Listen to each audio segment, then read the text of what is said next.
I hope everyone's got a drink in their hand. I'm going to sit right here next to my face. What's up? How's it going, Lugano? We're going to be talking about Bitcoin custody, which is the most important decision you can make in your Bitcoin journey. I have good friend John Carvalho here, who will come up here and sit right next to me. I got Jameson Lopp, who's going to come sit right here. We have Schnuartz from Spectre, who's going to sit next to Jameson. And then we have Luca from Bitbox, who's going to sit next to Schnuartz. Can we get a huge round of applause for Luca?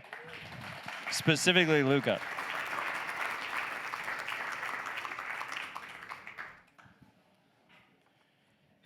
"30 minutes on the clock starts now." So I think there's like, if you're going to break down Bitcoin custody, there's two different ways to break it down. And it's individual custody and then it's corporate custody. And then you could probably break down corporate custody to small businesses versus large organizations. So I want to start with individual custody. And we'll push it over to my good friend John over here. When you talk to someone, you've been in Bitcoin for over a decade now. When you talk to someone who's just getting into Bitcoin, they're thinking about Bitcoin custody for their individual, how do you talk to them about it? Son? I'm not sure it starts that way. I mean, people come to you talking about Bitcoin. They're usually wanting to understand how it works, how it might help them.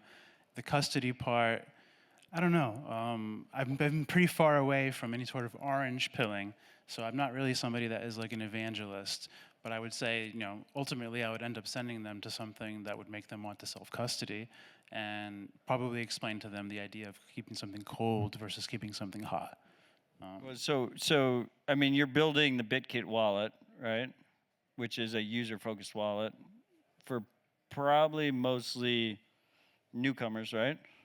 Or like end users. So like when you think about building BitKit, what are the fundamentals that you think about? Okay, you have a mobile wallet, you're receiving Bitcoin maybe for your first time, maybe not. Maybe you're an experienced user at that point, but like how are you thinking about like the defaults and how you build out that wallet? In BitKit Wallet, we're doing our best to meet the customer where they're at, meet the user where they're at, and assume that users aren't really at where most Bitcoiners think they are. Like, in other words, not as technical as the enthusiasts and everything like this. And so we make a special effort to try to mask complexity as best as we can. And so there is a Lightning node in our wallet, and so the complexity that it supports is pretty severe. And hiding the complexity of Lightning takes a lot of work. And so, yeah, a lot of the work that we've put in making the BitKit wallet over the past years has been simply hiding the complexity from the user so the wallet feels more comfortable with something like what they would normally use. That makes sense to me. We got Jameson over here. Jameson, you probably, with Casa, you probably deal with more like high net worth individuals, wealthy folk. When you think about like building, do we not have enough microphones? Are we passing microphones? Yeah. Okay, you guys are passing microphones. I'm just going to hold on to mine. We agree with this? Do we all? Okay. When you think about building Casa, like how do you, I think defaults probably matter, but it's also, is it like a white glove? Are you like talking to the user as you're bringing them into Bitcoin? Yeah, I mean, it depends on the user and their service level, right? I mean, we have more of a do-it-yourself tier, but it's still really focused on, I generally say like whole coiners and above. Like if you have a significant portion of your net worth in Bitcoin, that's when Casa starts to make sense. I look at custody as several different tiers. First of all, there's tier 0. You don't have Bitcoin, you have Bitcoin IOUs because the keys are held by some third party. Next tier is you have a hot wallet. So maybe you have a mobile app or desktop app, the keys are on there. So at least you're getting rid of third party risk, but you're still exposed to hackers and all the dangerous stuff on the internet. Beyond that, you're at least taking your keys offline, so you're buying Cold Card, Ledger, Trezor, whatever, any reputable hardware device.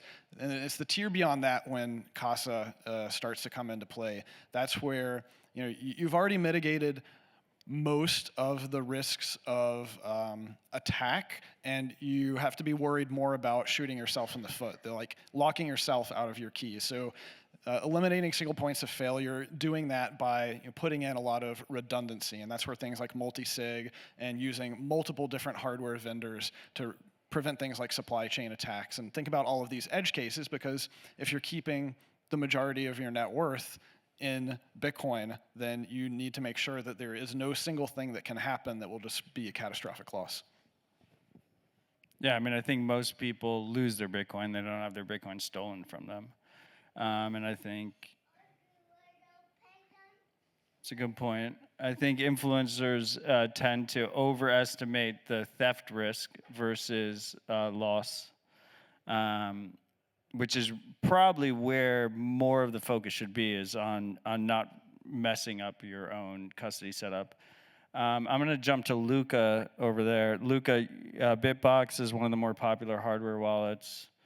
How do you guys think about self-custody? And specifically, how do you guys think about more top-of-the-funnel self-custody? Like, I think a lot of new people that are entering the space are coming in through an MSTR or maybe an ETF or something.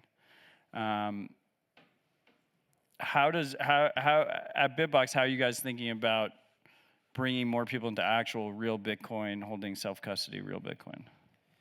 Well, I think there are two different aspects here. From one side, like, there is the communication, the education that a company can do to actually teach the people like why it is important to do self-custody, to be in to have your own private keys, to be independent from third parties. And the other side of the story is being able to give a product that can help an experienced user to do it, which is one of the main focus of our product. So the Bitbox and the Bitbox app, they are really designed in a way that tries to be as simple as possible, as also John was saying before, like hiding the technology from the user every time that it is possible, but also give the opportunity for more tech-savvy users to access more technical features. So yeah, instruction from one side, like teaching the importance of self-custody on one side, and on the other side, as Jameson was saying, the highest reason to lose your coins in self-custody is shooting your foot. So having a simple product is definitely an added value. So I would think that, of course, you should start with a simple solution for your Bitcoin, but then there's some time where you need to upgrade your security, and then maybe you don't want to have if you are having a medium stack and not very, very high, so that it doesn't make... Ooh, what does that mean? So if it doesn't make economically sense to maybe it's all relative. Have Casa, where you have huge amounts and have a... But that's the hard part, right? Like, what is a huge amount? Yeah, it's for every person, it's different, of course. Is it a percentage of your net worth, or is it a percentage it's of not, savings? if you're poor, then you raise your hand if you're poor. Okay. So half the crowd needs poor advice. Yeah, so of course, if you're if you don't have enough money, then it doesn't make sense to have the huge security setup. But if you have a decent amount of money in Bitcoin, then it makes, at some point, doesn't make sense to use the simple Bitbox solution what you're currently using. So maybe just the Bitbox with the pin code and the backup. Then there is the point where you need to decide if you do make a passphrase or like multisig. This is like most of what I'm thinking.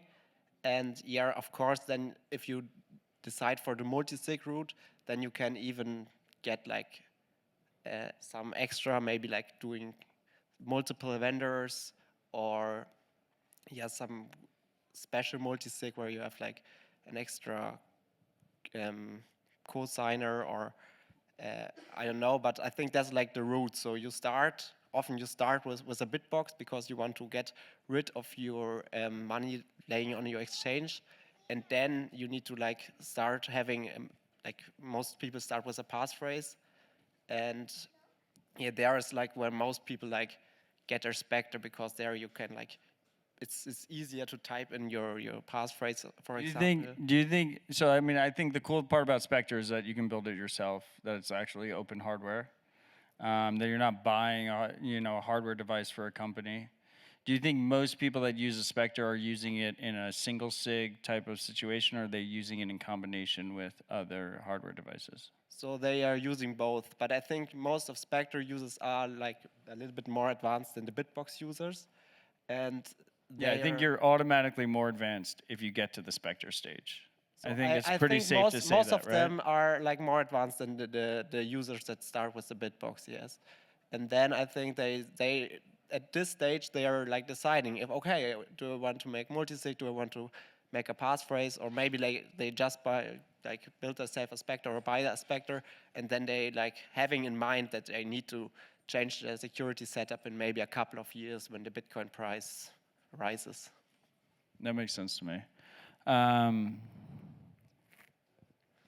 So while I have multiple people on here with strong opinions, and you kind of, I would like to do Q&A at some, we'll do Q&A at the end. I would like to do Q&A at the end. Also, I've decided to scrap corporate custody. We're only talking about individual. Does anyone here own a business? Okay, so some of the poor people own businesses. Consider making your businesses profitable. We're going to talk about individual custody only.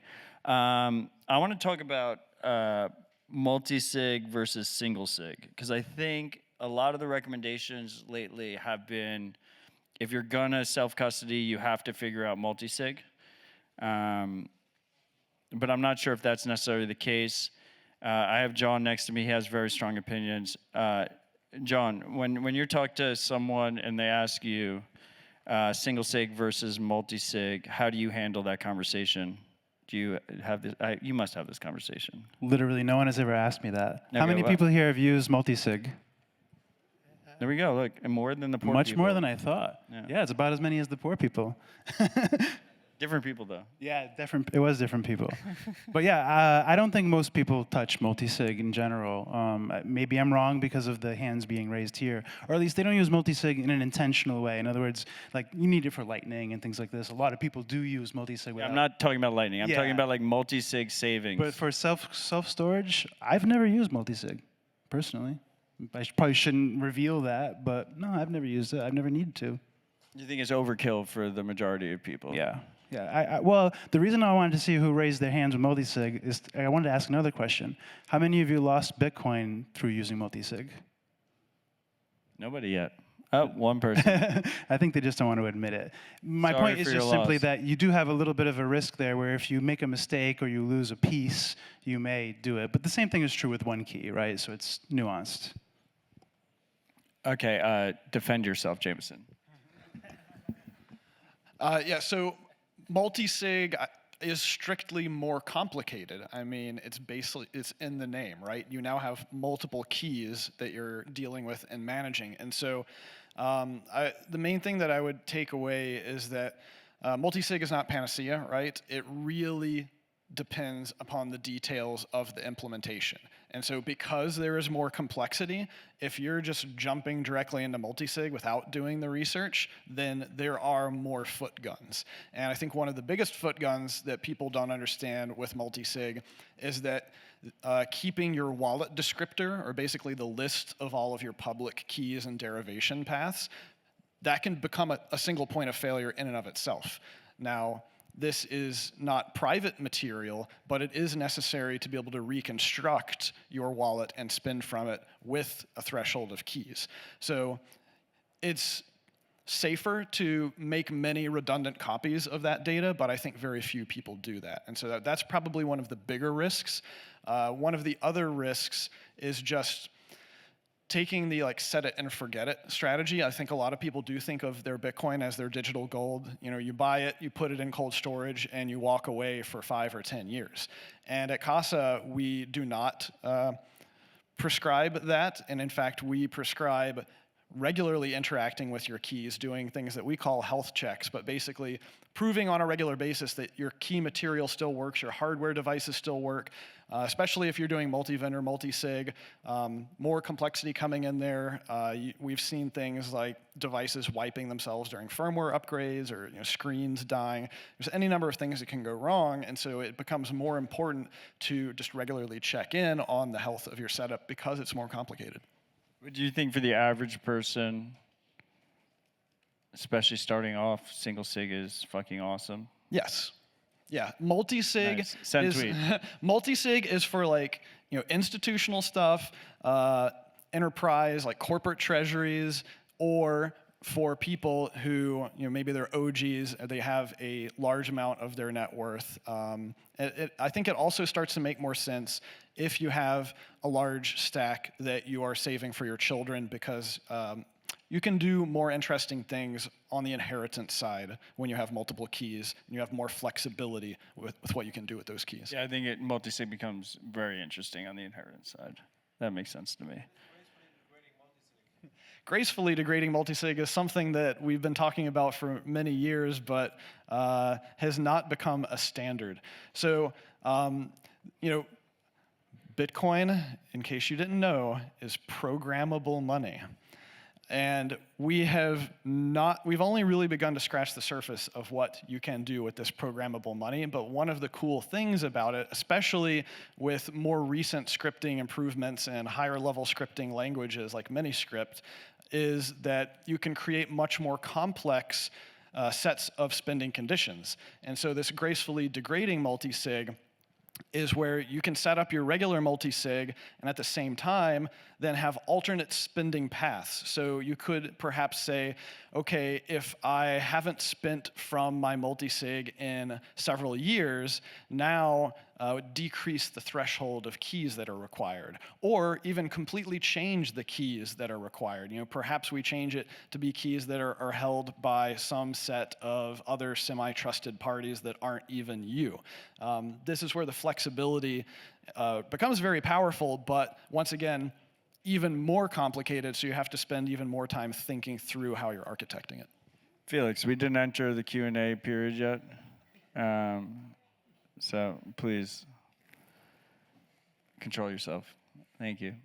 So can I say something about You this can point? say whatever you want. It doesn't require Because permission. Do you think that this already makes sense? Because we have if you do something with Miniscript and anything, you have this privacy implications right now that you have this contract on chain, and this means that your addresses can easily be tied to you if a chain analyst company have a look at the chain.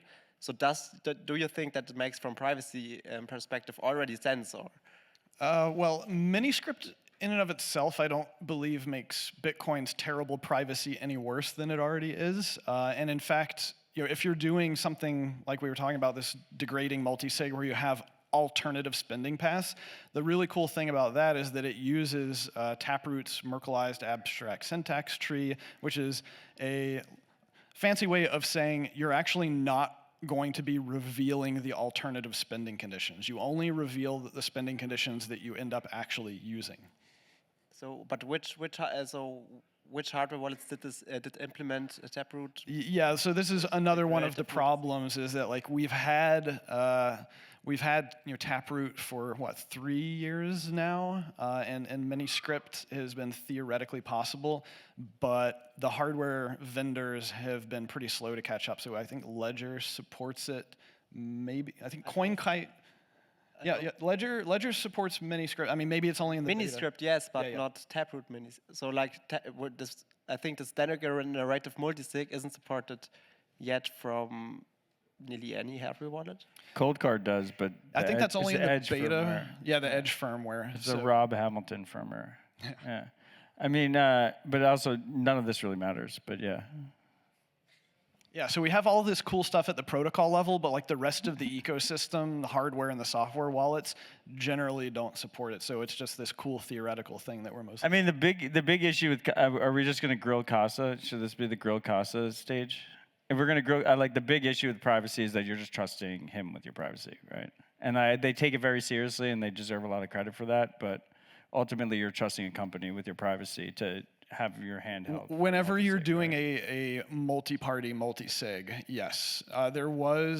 We just had a new BIP come out that once again has some cool new theoretical stuff, but I expect it's going to be several years before we see these theoretical privacy improvements for, call it collaborative multi-sig setups matriculate out through the ecosystem and get supported by all the hardware and software.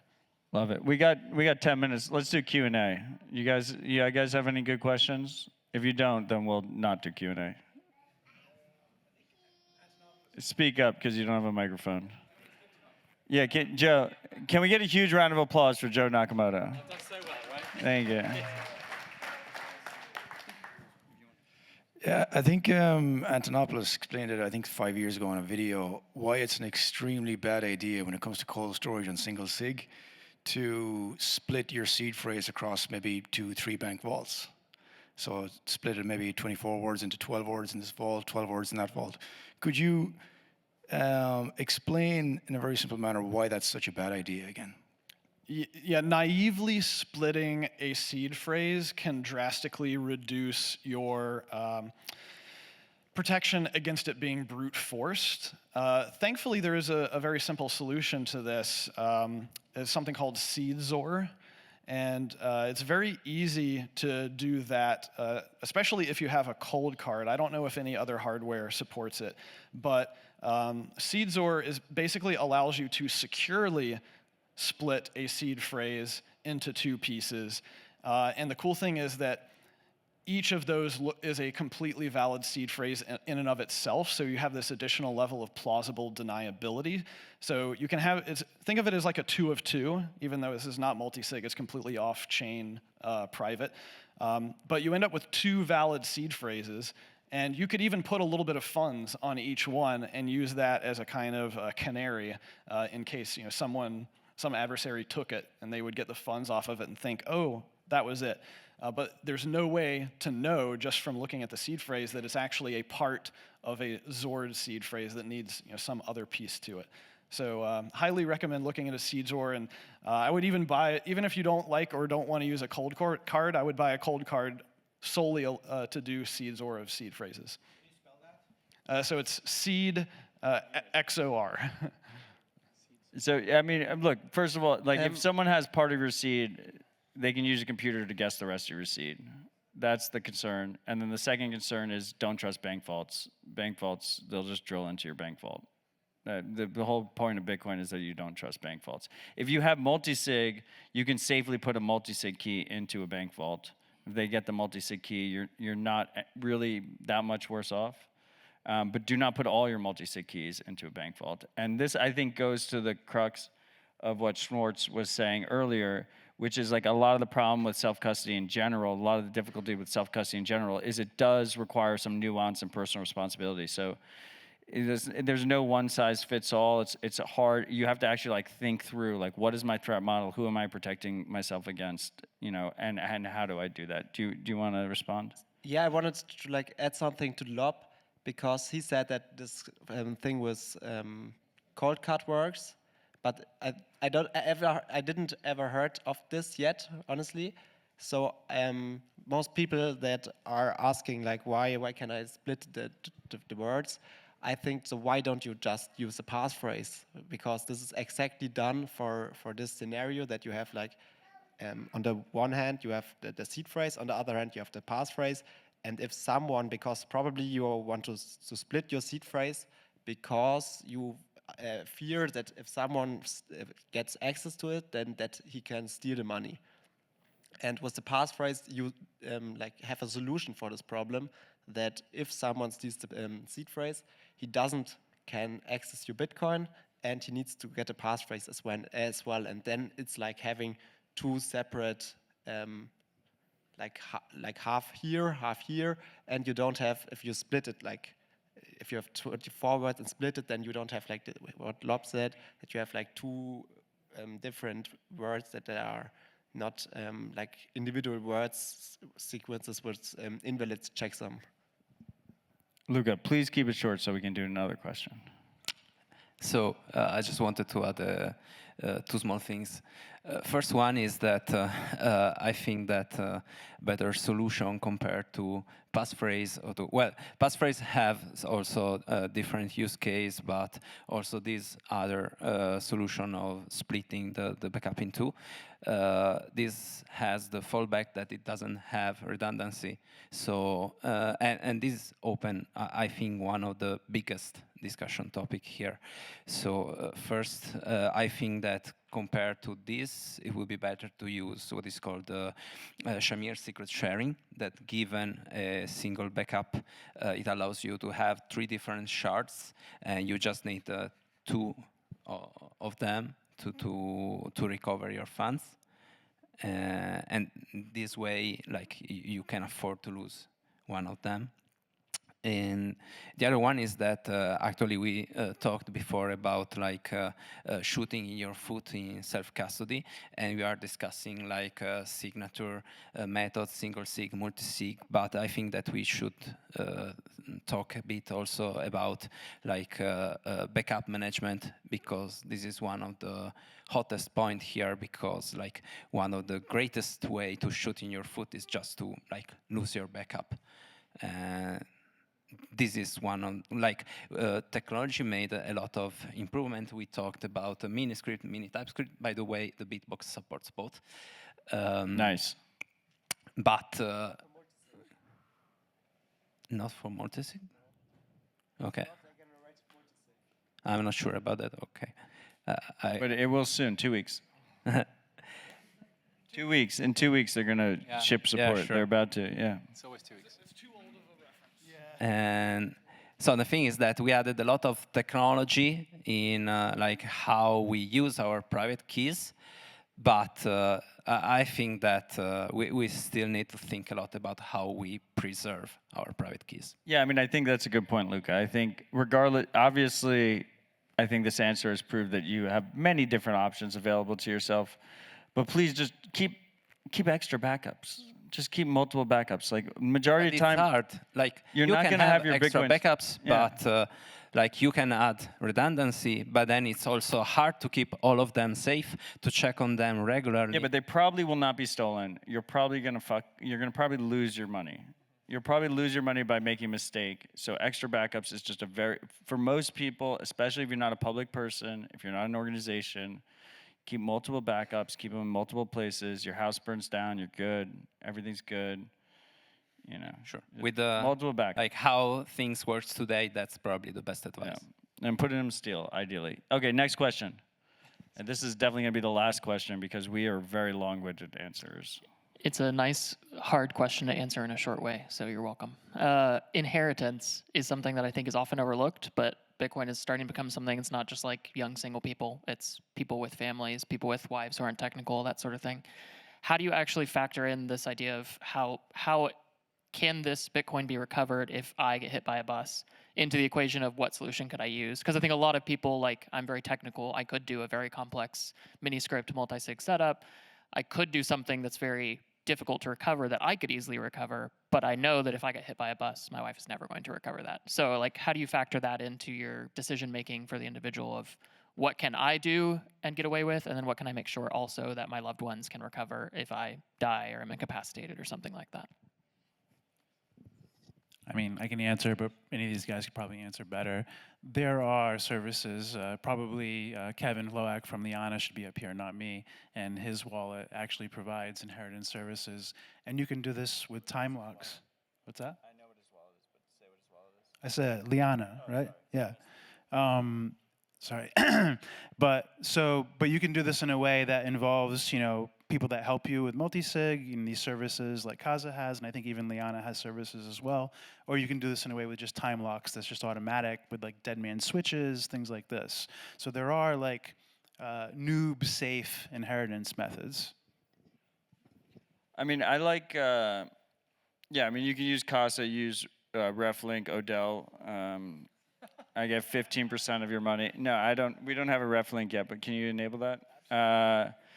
You can use services like Casa, Liana. I mean, I don't know if Liana has a service, but their mini script is pretty dope. You can set it up. Yeah. And Nunchuck has a service. Anchorwatch has a service. But also, like, just think about it.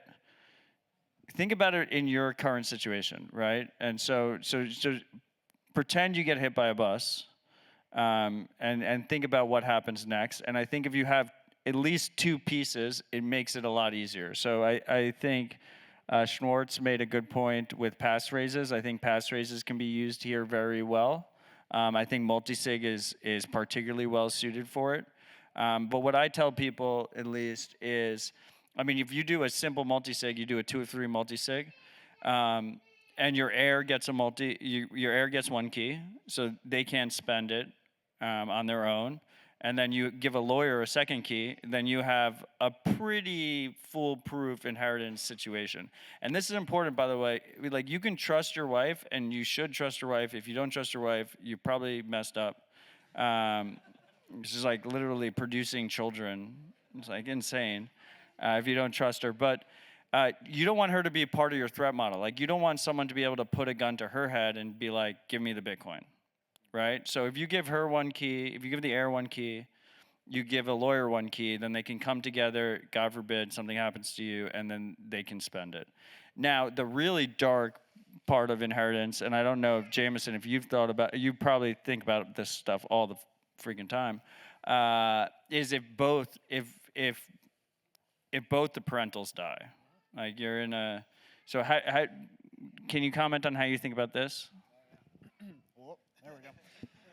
Yeah, so once again, it comes down to levels of redundancy, but more redundancy also means more complexity. So, we make it pretty easy to have an inheritance set up, but then if you want to add additional beneficiaries, that's where it just comes down to sharing more keys, at least within Casa with multisig. And so you then have to think through, okay, what if this person dies? What if all of these people die? Like, where are the threshold of keys in this extreme situation? So unfortunately, this gets more and more complicated. If you're gonna roll your own inheritance setup, I would highly recommend reading Pamela Morgan's Crypto Asset Inheritance Planning book. This is a thick book on Amazon that will help you think through a lot of these edge cases, not just the technical, but also the legal and the game theory. Otherwise, you should probably go and look at some of the services that specifically have inheritance set up, because I would say one of the most important things that we do at Casa is actually not let you do a lot of things. Like, we intentionally prevent you from doing a lot of things to keep it as simple as possible. Okay, I love this. Guys, we're over time. Final thoughts, Luca. Bitcoin self-custody. Don't scare the people. What? Just bring it back. Just bring it back. Final thoughts. Bitcoin self-custody. Take your money off exchanges. Keep it simple. Keep it simple, guys. Keep it simple and have a lot of backups. I love it. Schnuartz, final thoughts. So if you have like too many backups, then consider to have a passphrase, because then every backup you have could be like, if it gets stolen, then your Bitcoin are gone as well. So if you have too many backups, then you should, if you want to increase your security further, you should consider take a passphrase or a multisig. Love it. Final thoughts, Jameson. I would say the main thing is this is not an all or nothing thing. You can take graduated steps. The most important thing is that you just keep improving over time.